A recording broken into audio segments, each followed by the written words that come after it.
Olá, bom dia. Estamos iniciando mais um Bom Dia Baixada. Hoje aqui com a gente nos estúdios da Santa Cecília TV, o vereador e pré-candidato a prefeito de São Vicente, Júnior Bozella, e o advogado e empresário Rogério Conde. E vamos começar com o nosso giro de notícias. O Congresso aprova a meta fiscal na primeira vitória do governo Temer. Em uma longa e conturbada sessão, o Congresso aprovou nesta madrugada, em votação simbólica, a revisão da meta fiscal com a elevação do déficit primário para 170 bilhões e meio de reais. A votação pode ser considerada a primeira vitória do presidente interino Michel Temer no Legislativo. Pressionado por correligionários para deixar a cadeira, o ministro do Meio Ambiente, José Sarney Filho, não cogita entregar o posto ao presidente interino Michel Temer. Ele evitou dar entrevistas sobre o tema, mas vem informando sua decisão por meio de assessoria de imprensa da pasta. O senador Álvaro Dias e outros quadros do PV têm defendido publicamente que o colega se licencie da legenda sob justificativa de que a Executiva Nacional aprovou a posição de independência em relação ao governo. Sobre as primeiras medidas anunciadas pelo Plano Temer, o que nos parece que é uma grande novidade aí para a economia, é que não houve grande novidade. Analisando aí os principais pontos, destacamos o anúncio de um limite legal para despesas federais a partir aí de 2017, mas para funcionar depende de uma ampla aí mudança constitucional, Júnior. Você acredita que essas mudanças devem trazer algum impacto para a população já a curto e médio prazo? Bom dia, obrigada pela sua presença. Bom dia, Vanesca, meu amigo, companheiro Rogério Conde, todos os amigos que nos acompanham, a população de São Vicente, toda a Baixada Santista, é um prazer mais uma vez estar aqui.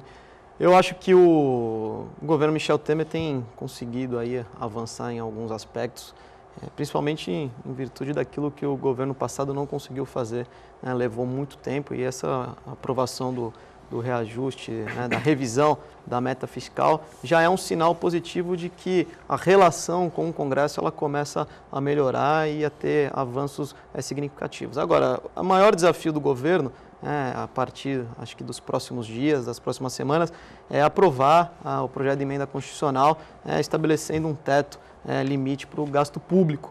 E isso vai precisar de 60% de aprovação do Congresso Nacional. Eu acho que uma articulação muito desafiadora para esse atual governo. Eu acho que a população tem sofrido muito, tem sangrado.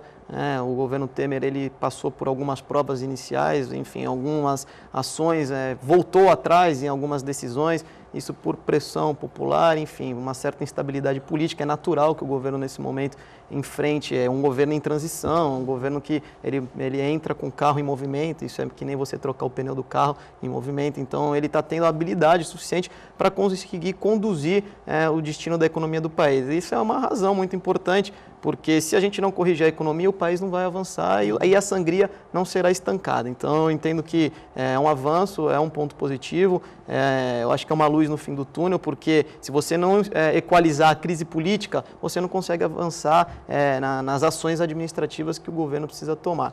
Então, é lógico que a emenda constitucional ela é um desafio a ser avançado, porque se você estabelecer um gasto público com o que a inflação do ano anterior, o teto da inflação do ano anterior determinar, você também não vai aumentar o investimento em educação, em saúde, que cresce automaticamente com a arrecadação. Então, isso o governo vai ter que gastar menos e com eficiência. Então, esse é um grande desafio para esse próximo governo, que se inicia e, aparentemente, tentando, de forma habilidosa, conduzir os destinos dentro da Casa Legislativa. Tá ótimo, Júnior.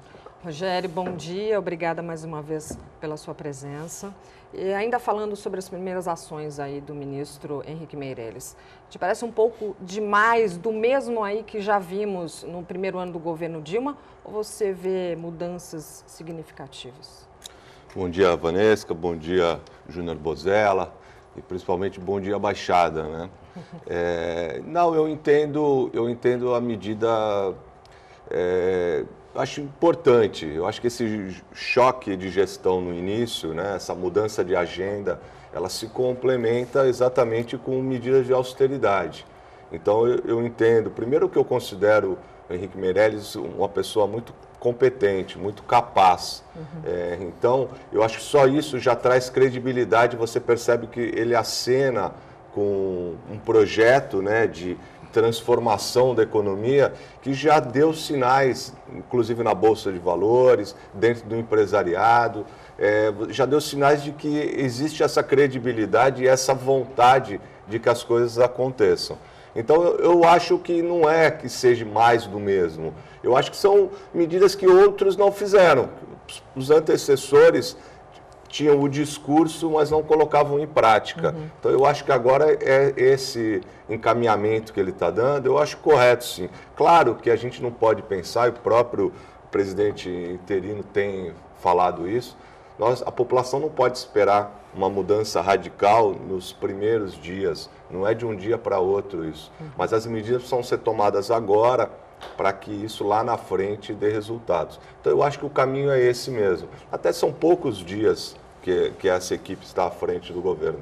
Eu acho que o cenário ontem, com a aprovação, já foi um sinal de que realmente os parlamentares estão do lado deles, estão querendo essa mudança. Vamos aguardar, não vamos nos precipitar, vamos aguardar, porque eu tenho certeza que outras medidas mais efetivas vão ocorrer e a gente, se Deus quiser, vai conseguir colocar a economia nos eixos. Sim, sim.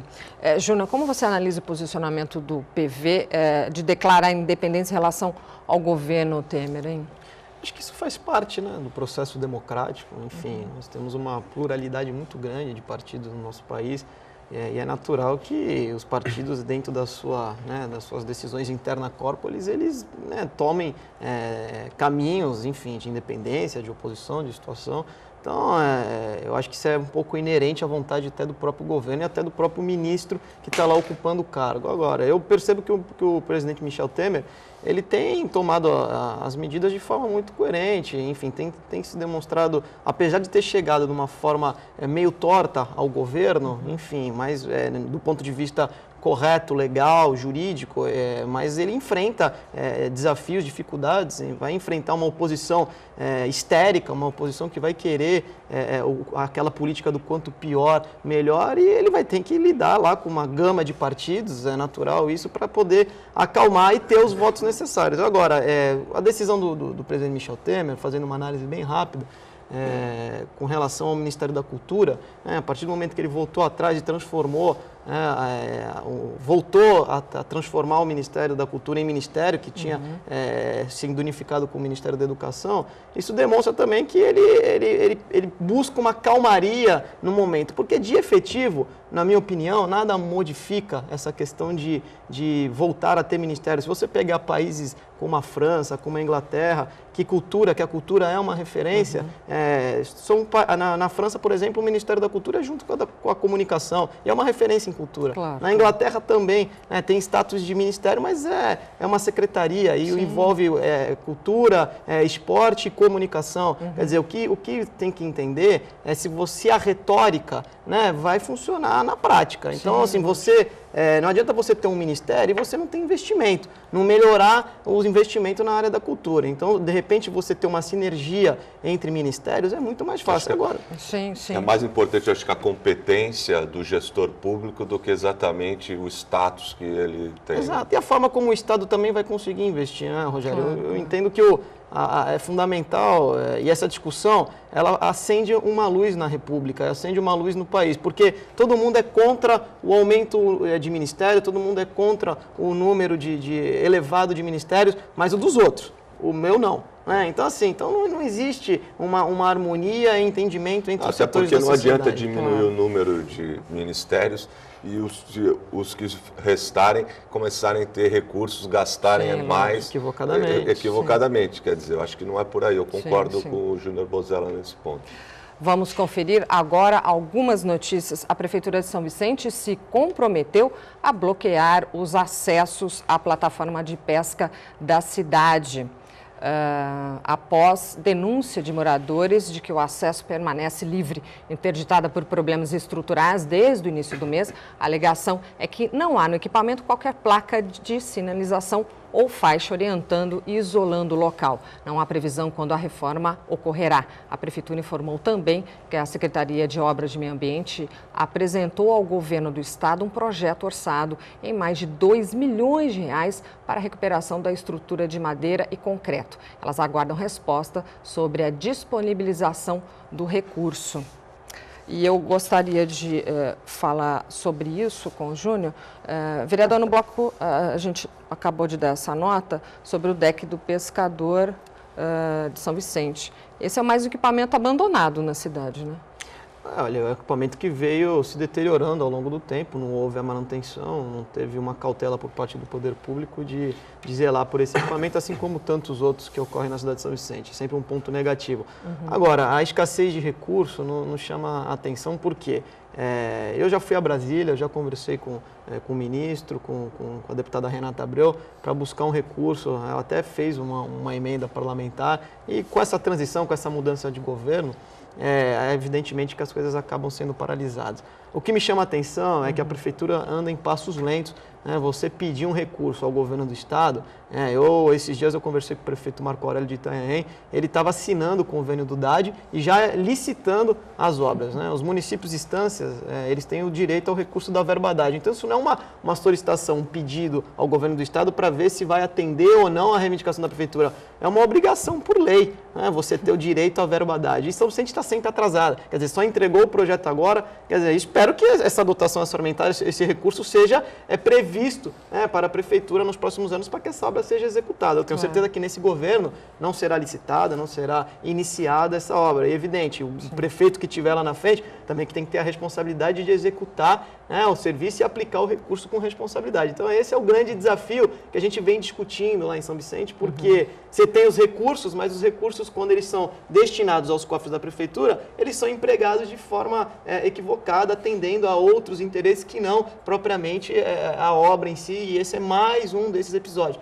O recurso que vai servir para essa obra é o mesmo recurso que serviu para o Teatro Municipal, é o mesmo recurso que serviu para tantas outras obras inacabadas ao longo desses 15, 20 anos na cidade de São Vicente. Então o desafio lá em São Vicente não é conquistar o recurso, porque recurso lá em São Vicente a gente conquista, a gente busca, a gente fala com o deputado, com o ministro. O desafio é você ter um prefeito capacitado que tenha a responsabilidade de aplicar corretamente e entregar a obra para a população. E é isso que a gente tem debatido, pelo menos no meu mandato, eu que estou no primeiro mandato, eu já descobri muitas coisas lá na Câmara Municipal, através do mandato, dessas irresponsabilidades. E eu vejo muita gente falando em desgoverno do atual, mas esquece de falar que grande parte desses recursos foram destinados pelo governo passado. E as obras também não foram concluídas e executadas pelo governo passado. Apesar que esse governo também não tem isenção nenhuma de culpa, né? Muito pouco fez em benefício da população. E eu queria falar justamente sobre isso com o Rogério. São Vicente parece que reproduziu o que está acontecendo no país, né? Um abandono, essa crise toda. Levando em conta a habilidade para governar, você poderia traçar um paralelo entre o governo Billy e a presidente Dilma? Eu acho, inclusive, que eles vão terminar da mesma forma, né? Do jeito que começaram, vão terminar. É incrível, né? É uma pena. Eu sempre que tenho oportunidade, digo, eu fico chateado pelo Vicentino, que tem uma cidade muito bonita, com belezas naturais, fáceis de serem detectadas, e você não consegue dar qualidade de vida, muito menos dignidade, porque a gente percebe, o vereador Júnior está dando o exemplo de recursos que não foram empregados corretamente, a gente percebe o canal do Catiapoã ali, eu tenho amigos ali perto e já fui várias vezes, você quando aquilo enche, leva água para dentro das casas, é doença que é espalhada, leptospirose, tudo isso, e é uma obra que poderia estar sendo entregue já há quase uma década e você não teve os recursos, colocado o pouco que veio, não deu, o que fez, não conseguiu levar a lugar nenhum, e a gente depois percebe, o Vicentino pede explicação e não consegue nada. Então eu entendo sim, eu entendo que dá para se fazer um paralelo no sentido de que houve oportunidade, né? Eles tiveram a oportunidade de fazer, não fizeram, a população ficou descontente e o resultado é isso. No caso da Dilma foi o afastamento e no caso do prefeito Billy, eu acredito que ele nem vá para se candidatar à reeleição. Júnior, nesse sentido que você entende que a cidade precisa hoje para sair desse caos aí, então, que se encontra?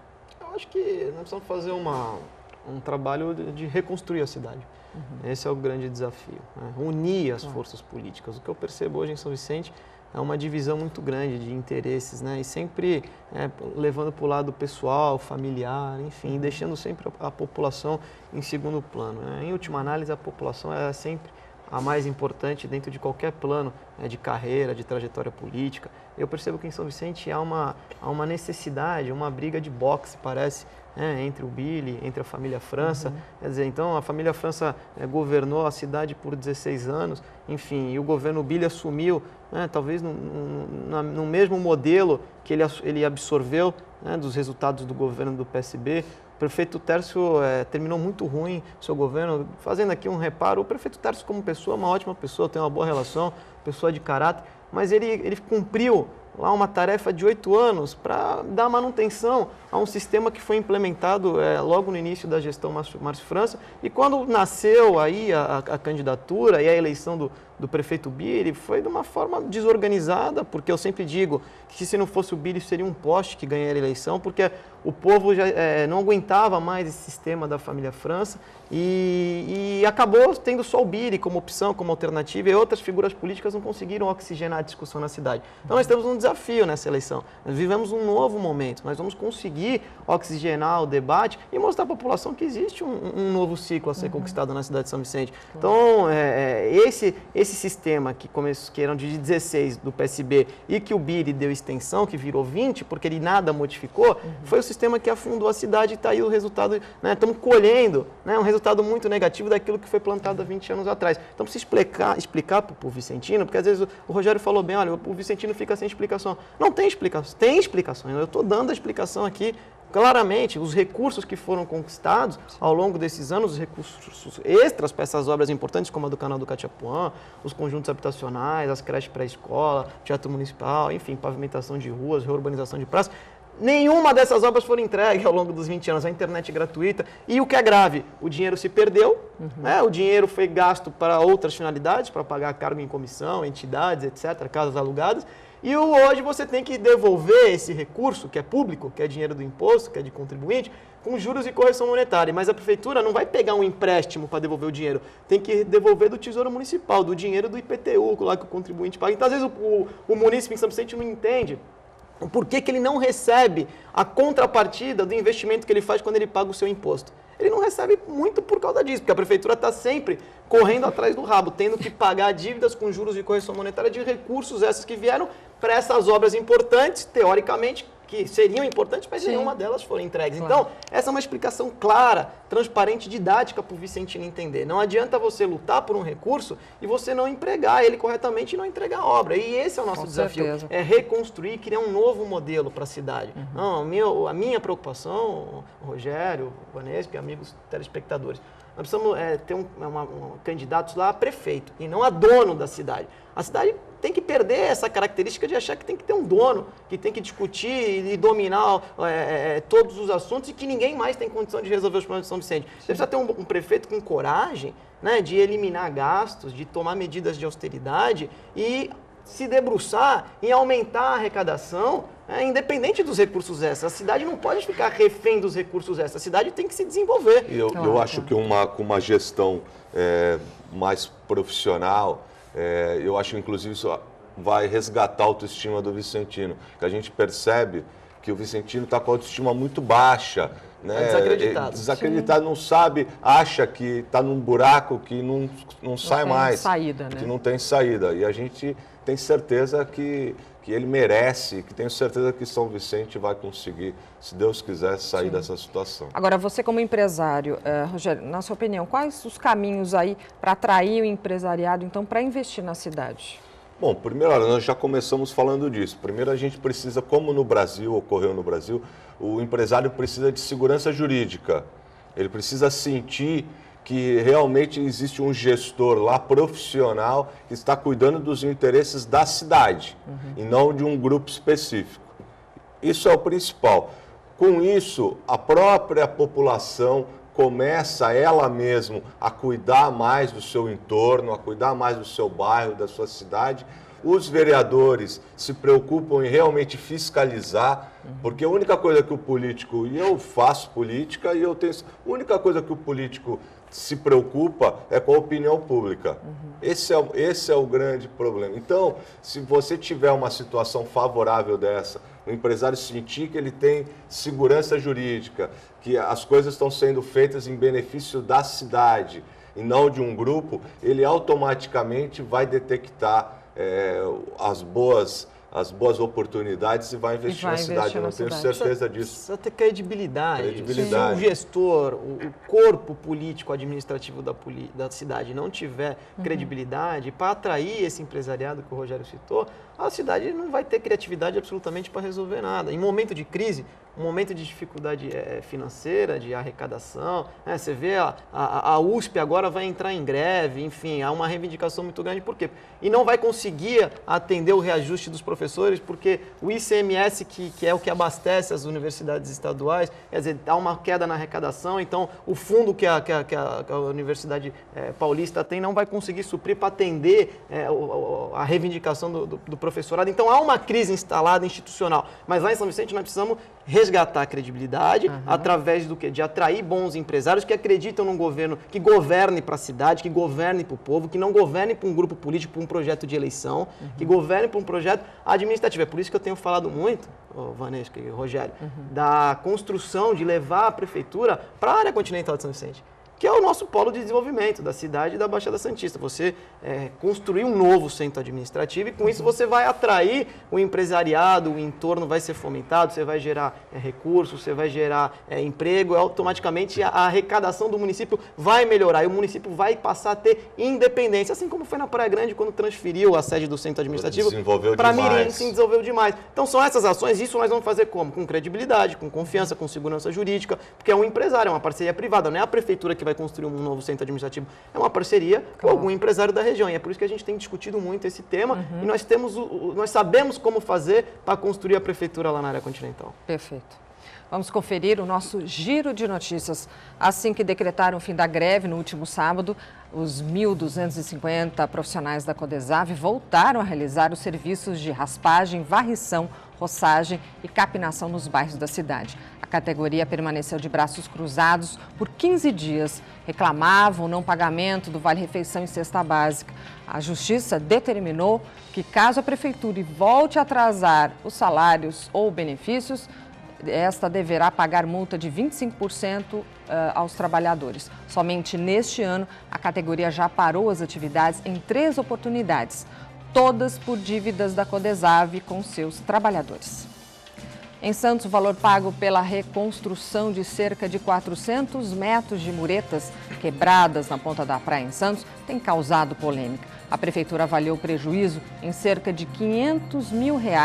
Entretanto, algumas construtoras alegam que o serviço poderia ser feito por pouco mais de 10% desse valor, ou seja, R$60 mil. A Prefeitura de Santos, por intermédio da assessoria de imprensa, revela que a Forte Norte apresentou o menor preço e se responsabilizará pela obra. Essa diferença de R$60 mil para R$500 mil realmente é muito grande. Rogério, você que é do ramo, como você avalia esses dois valores colocados aí para a realização da mureta? Bom, primeiro dizer que a gente precisa ter muita responsabilidade quando se fala em obras, né? Tudo que é recurso público que vai ser empregado, principalmente em obras e tudo, ainda mais num momento conturbado nesse sentido como a gente vive. Mas eu acho que a gente não pode ser também falar as coisas, custa 60 mil, é um absurdo, não se faz uma obra dessa por 60 mil. A diferença está muito grande, eu né? acho que isso é aquele chute, as pessoas gostam de chutar muito, faz por 60 mil.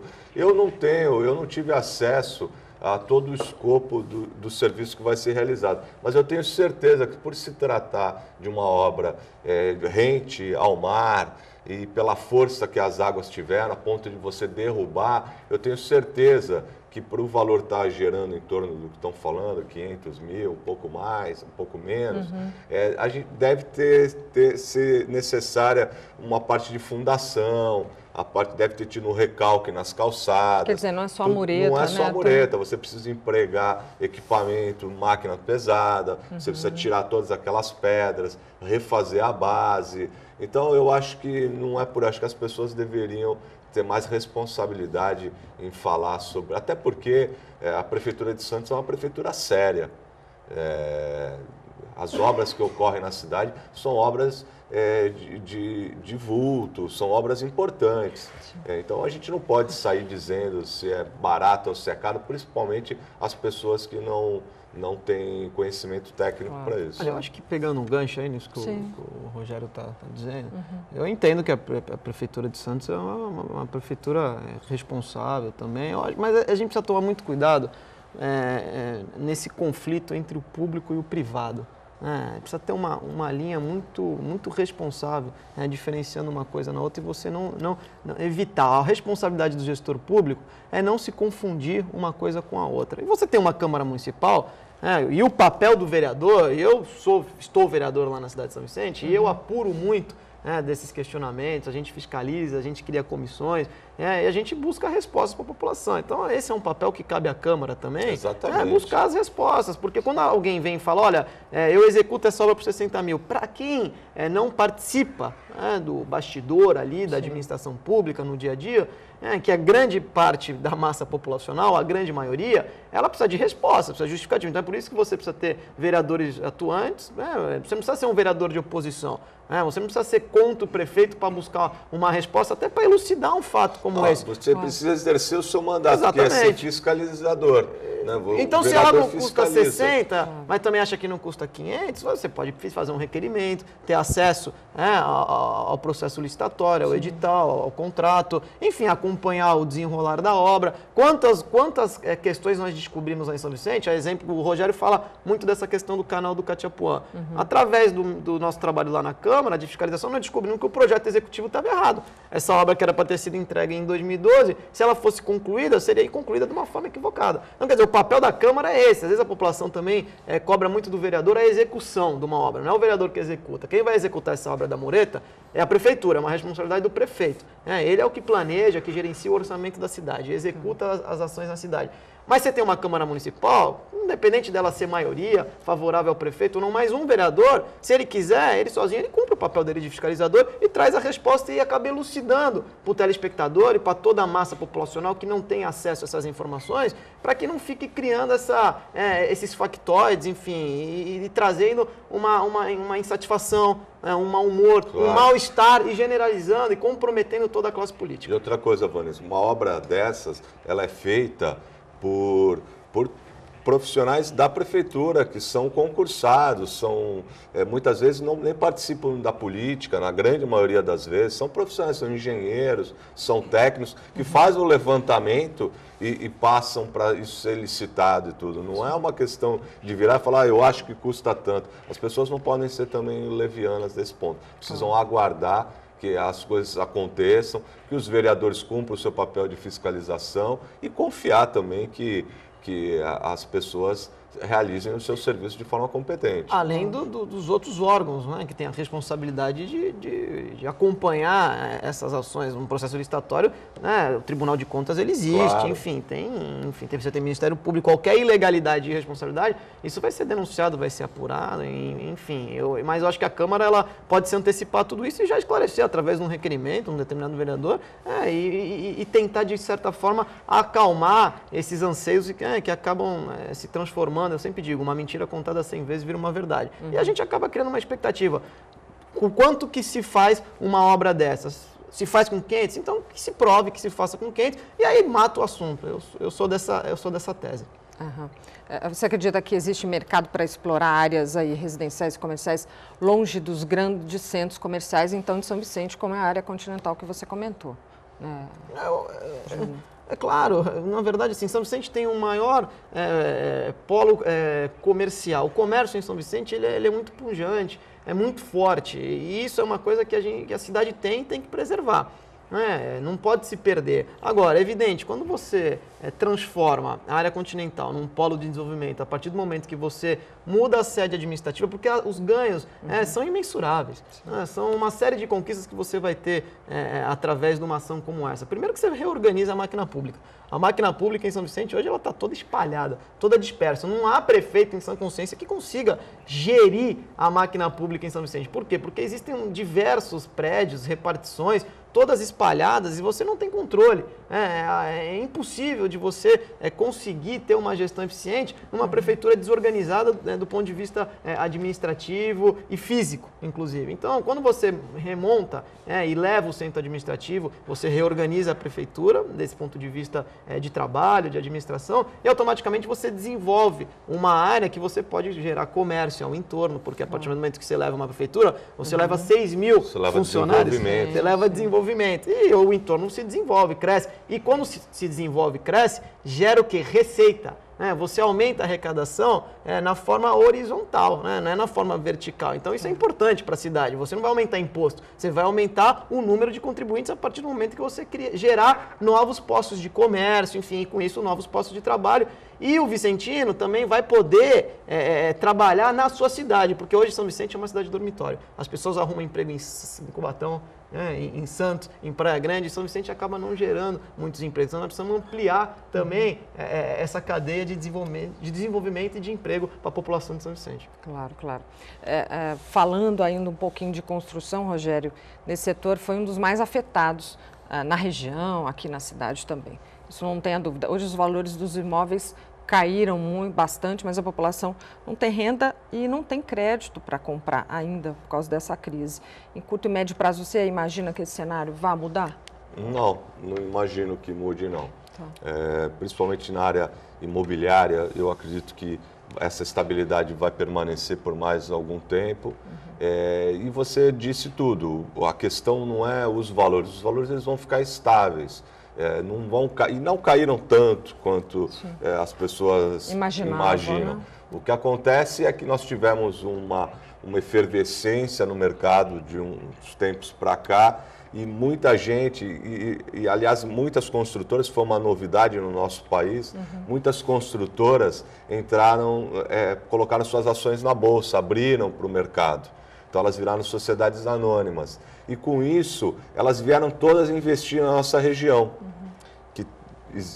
Aquela publicidade toda do pré-sal e tudo aquilo. Então o que a gente percebe hoje é que muitas pessoas adquiriram unidades dessas construtoras de capital aberto e ficaram com dificuldade de quitar os seus compromissos. Então o que fizeram? Colocaram os seus imóveis, agora na entrega das chaves e tudo, que ocorreu nos últimos 2, 3 anos, colocaram os seus imóveis usados para vender, para poder não entrar em financiamento bancário. Então, o que a gente percebe é que existe vários imóveis já usados com valor abaixo do preço de mercado. Então, dá essa falsa sensação de que os imóveis estão caindo de valor e tudo.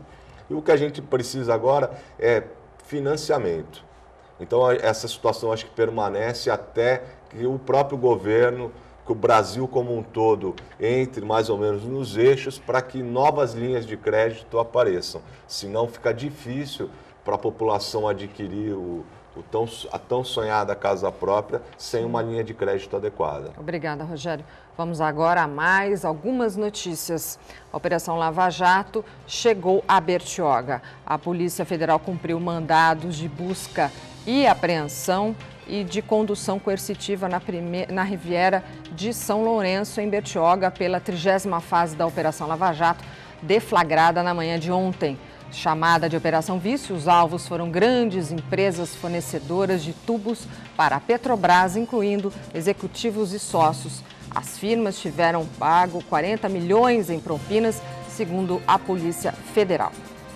Na próxima segunda-feira será lançado no Teatro Procópio Ferreira, a partir das 15 horas, o edital de concessão, construção e exploração do Aeroporto Civil Metropolitano de Guarujá. A expectativa é que a licitação dure aproximadamente 90 dias.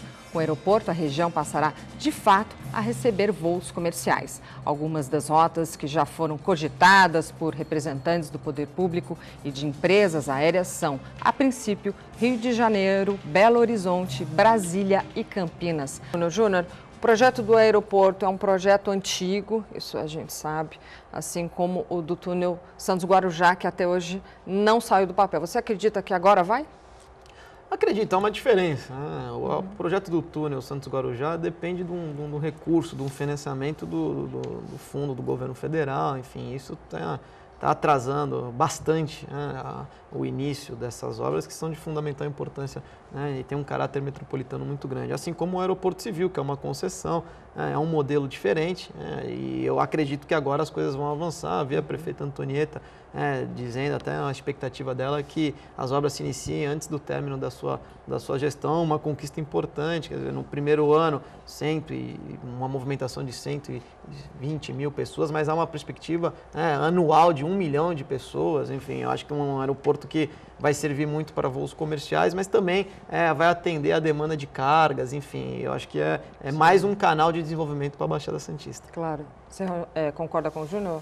Rogério, quais são os impactos aí que esse aeroporto pode causar aí na nossa região, economia? Eu acho fundamental, eu acho que os impactos são imensuráveis a primeiro momento. Eu acho que o fato, qualquer região importante no mundo, ela ganha, ela salta em questão estratégica, dependendo do tempo que a pessoa leva para chegar a um aeroporto. Então, eu não tenho dúvida que a região como um todo vai ser valorizada.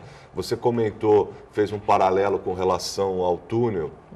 Eu entendo também que o túnel é muito mais complexo e precisa de toda uma engenharia financeira em todas as esferas para que ele saia do papel. Agora, o meio termo entre o túnel e o aeroporto, eu gostaria muito, você não citou, mas eu gostaria muito que saísse. Como sou santista, preciso defender a minha cidade, eu gostaria muito que saísse a obra no porto.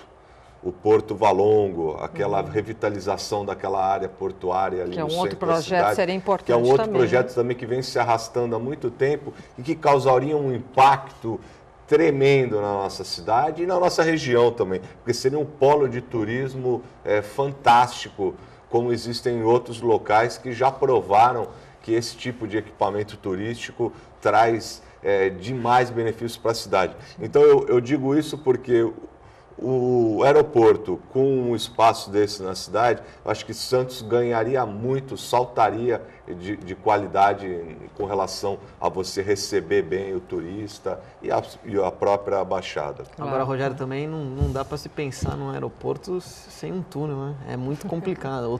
A obra do túnel agora, ela passa a ser mais do que necessária. Já é um absurdo, né? Nos tempos atuais, a gente viver aqueles desafios das filas da balsa e etc., tanto de um lado quanto do outro. Agora, com o avanço dessa questão do aeroporto civil metropolitano lá da cidade do Guarujá, a questão do túnel ela é decisiva, é fundamental. A gente espera que o governo do estado, o governador Geraldo Alckmin, consiga obter êxito aí na sua investida junto ao governo federal para conseguir a liberação desse recurso e essa obra comece o quanto antes, até para caminhar em paralelo aí com a evolução da obra do aeroporto civil metropolitano. Seriam 3 iniciativas assim que para a cidade e para a região seriam fantásticas, porque elas inclusive são interligadas, né? Você teria uma condição melhor. Sim, não só Guarujá seria beneficiada, mas toda a Baixada Santista. Toda a Baixada Santista. Hoje a gente precisa pensar em região metropolitana. Infelizmente, até o presente momento, ela está só no papel. Mas a gente precisa pensar em região metropolitana de verdade. Então, Santos, São Vicente, Guarujá, Praia Grande, Cubatão, no final, parece que são a mesma cidade, né? Você tem diferenças de bairros. E a gente precisa trabalhar mais, os gestores públicos precisam ter isso no radar deles. Claro, claro. Júnior, essa é uma obra muito importante. Eu acredito que em São Vicente também nós tenhamos questões aí parecidas, né? Tem tantos entraves. Por que tanta demora, não sai do papel? E você, como vereador, né, qual a diferença aí do trabalho do vereador até para o trabalho do prefeito nessas questões? Eu acho que essas obras de grandes impactos, elas dependem muito dessa movimentação. Aquilo que é de responsabilidade do governo federal, e o município depende dessa relação entre governo do estado e governo federal, isso são outros aspectos. Tem obras que é de âmbito municipal, que depende da dotação orçamentária do município, enfim, são outros quesitos. Mas essas obras grandes, e o Rogério fala bem dessa integração metropolitana, nós temos um outro desafio, que é o túnel Santos-São Vicente, ligando a zona noroeste. Sim. Isso é uma obra de grande importância que tem avançado, né? A gente percebe, eu criei até uma comissão na Câmara Municipal para acompanhar esse tema. Estive em Brasília junto com o prefeito Paulo Alexandre, junto com o prefeito Bira, inclusive discutindo esse tema no Ministério. Quer dizer, então, as obras elas demoram realmente. O poder público ele é burocrático. Até você conseguir apresentar o projeto para que ele seja aprovado, enfim, para que você conquiste o recurso, leva uma demora. Mas são obras que estão no gatilho, que eu acredito que mais um tempo elas sairão do papel. Agora, o papel da Câmara Municipal, ela vale para todas as esferas, né? Eu me relaciono muito bem. Nós tivemos um episódio agora em São Vicente recente, que foi eles cancelaram o festival de quadrilhas juninas, até para dar uma satisfação para a população de São Vicente. Nós até falamos aqui. Então, em São Vicente, e o que acontece? O que eu entendo, qual que é o papel do homem público, do gestor?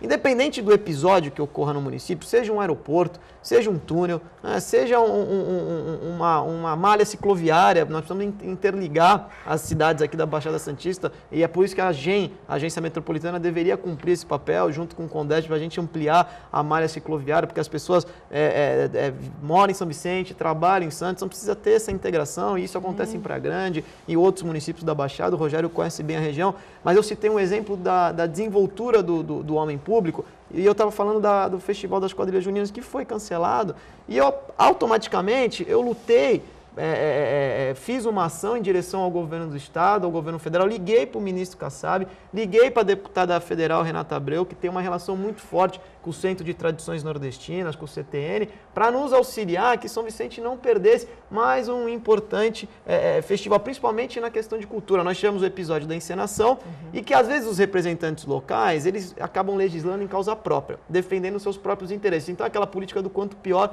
melhor, e a cidade acaba perdendo ações importantes como a encenação, o Festival de Quadrilha agora. Então nós conseguimos, junto ao secretário Mauri de Cultura, rever essa questão, e esse é o papel do homem público, do parlamentar. Ele governar pensando na cidade, porque é muito ruim quando você vê uma obra, ou você vê uma ação, um festival como esse, não acontecer, não sair do papel, por falta de recurso, por falta de gestão, por falta de comprometimento com a coisa pública e com a sociedade. Então é possível você ir atrás de deputados, ir atrás de ministros, para buscar os auxílios necessários e permitir que a cidade desenvolva as suas ações. Então, eu dei o exemplo do Festival da Quadrilha Junina, porque e fiz uma mobilização ontem, eu fiz uma fala na Câmara Municipal, convocando os meus pares lá, os demais 14 vereadores que compõem a Câmara comigo, para que nos ajudassem, nos auxiliassem, para que a cidade não perdesse mais um importante festival tradicional e que incentiva muito a cultura lá na cidade de São Vicente e na região. Então, infelizmente, nem todos pensam dessa forma, nem todos se movimentam em direção aos parlamentares, aos ministros, e a cidade é bem representada, viu, Rogério? A cidade tem deputado, a cidade tem vice-governador, e a gente não vê uma ação das demais figuras políticas para auxiliar a cidade no momento. A tocha olímpica não vai passar. Por que não há uma ação do deputado para fazer um esforço, como eu fiz ontem, e pedir para a deputada Renata, para o ministro Kassab, para nos ajudar a não permitir que o Festival de Quadrilha Junina fosse cancelado. Então esse é o desafio do homem público. Isso vale desde as pequenas coisas até as grandes coisas. É assim que você gere uma cidade e uma sociedade. Júnior, eu peço as suas considerações finais, que a gente já está encerrando o programa de hoje. Eu agradeço mais uma vez a oportunidade, a todos os telespectadores que nos acompanharam, desejar um bom feriado e que Deus abençoe a todos. Rogério, as considerações finais, por favor, se quiser complementar com alguma coisa rapidamente. Não, quero agradecer também, dizer que é muito importante, eu acho que esse canal de comunicação que o Bom Dia Baixada está dando para a população, eu acho importante a gente conhecer. Eu sou de Santos, o Júnior Bozella é de São Vicente, eu acho que é importante que as pessoas que estão nos assistindo tenham esse conhecimento do que acontece na nossa cidade, na nossa região, porque o mais importante é que a sociedade realmente se acompanhe, e se preocupe com as pessoas que estão hoje postulando cargos e mantendo a máquina andando. Então o Júnior é um vereador muito atuante, disse coisas aqui que eu também desconhecia, eu acho que a gente está sempre aprendendo. Então, parabenizar o Sistema Santa Cecília de Comunicação por manter esse canal aberto e agradecer você, Vanessa, pela presença e desejar a todos os telespectadores um bom feriado. Obrigada, Rogério. Obrigada, Júnior. E Bom Dia Baixada fica por aqui. Para você, um bom dia e até amanhã.